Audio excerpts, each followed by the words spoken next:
What is up, everybody? Good morning. Saturday 18th of February in Brussels. I want to make a short video about a topic I really care about, and it refers to something that happened yesterday. The President of the European Commission, Jean-Claude Juncker, said this, I'm quoting it from my laptop: "We are not proud enough of what we've achieved. This was a continent of divisions and wars. European unity is the great luck of our continent." I want to talk about this because it reflects on a problem that people working in communication in big organizations such as the European Union have to face right now. I fully agree with what President Juncker said. We are not proud enough of what we have achieved.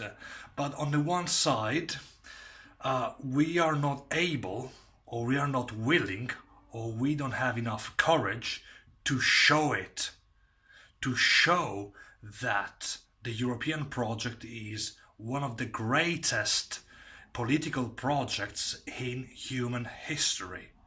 Now, let's look at this, and let's look at two main issues I think are key.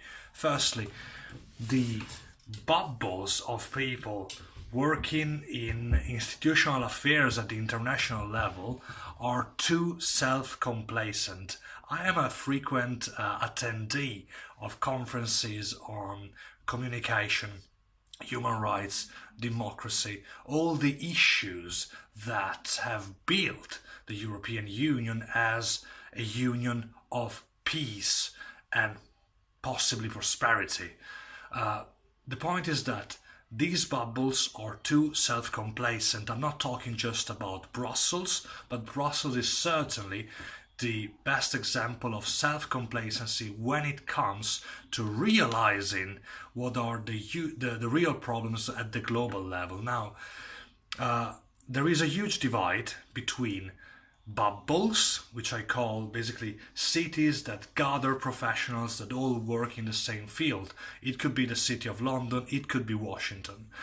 And basically, bubbles are echo chambers where people that kind of, in a way, think alike, but also work so much in the same field that they cannot see what the entire world around them is actually worried about. And this is a huge concern. Now, why does this bring self-complacency? Because it's easier to say, hey, let's pat each other on the back and we're doing a great job. What the European project is bringing to European citizens is visible, is appreciated by everybody. Let's continue this way.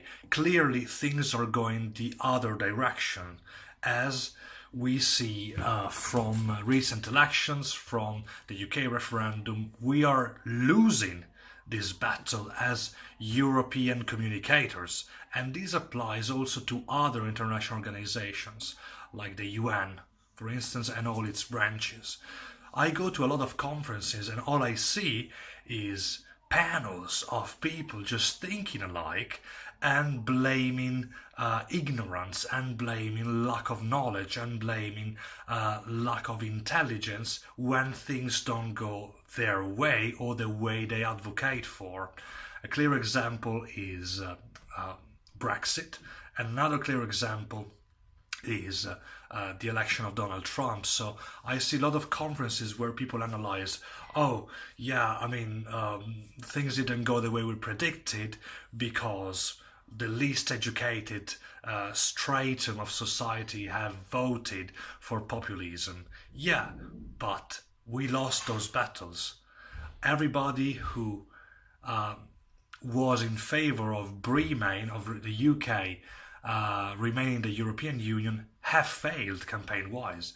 But still, instead of looking at, wow, we screwed up massively communication-wise, we just look at, oh, it didn't go this way because this and that, but we never take the blame. Now, self-complacency is one thing, and lack of pride is another. And let's look at what Juncker said. So we are not proud enough of what we have achieved, and basically we're not proud enough of what Europe means right now. This is true, and when you get too self-complacent, you get too soft. And I like that a president that advocates for the European ideals takes this stance. I like that.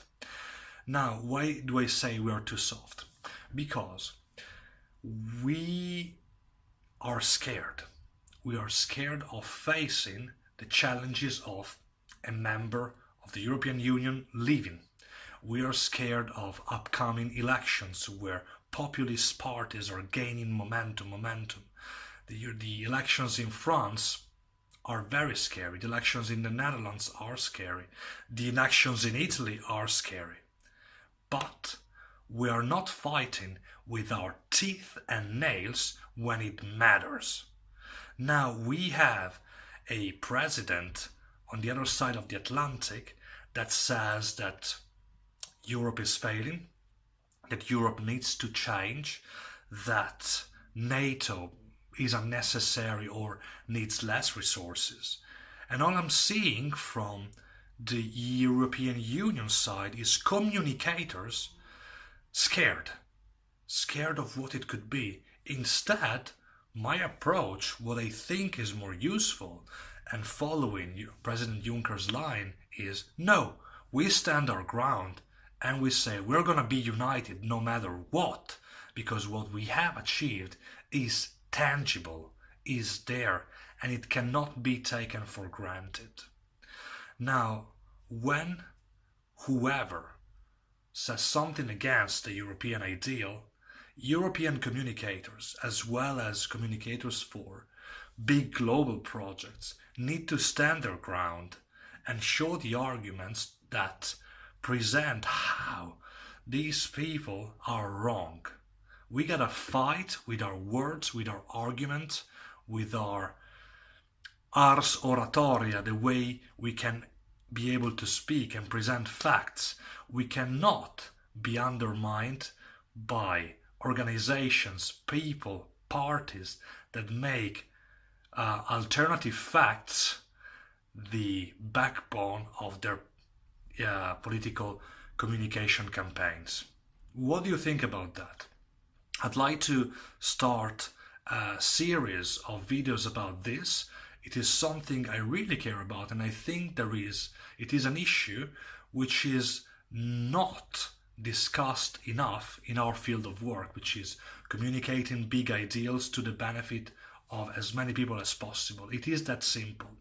Let me know what you think about it, about this topic. I'm going to upload this video on Twitter and on YouTube later on, but I'd like to continue the conversation with you. Feel free to contact me on all social media and on my blog. Stay tuned for more. Let me know your thoughts. Ciao.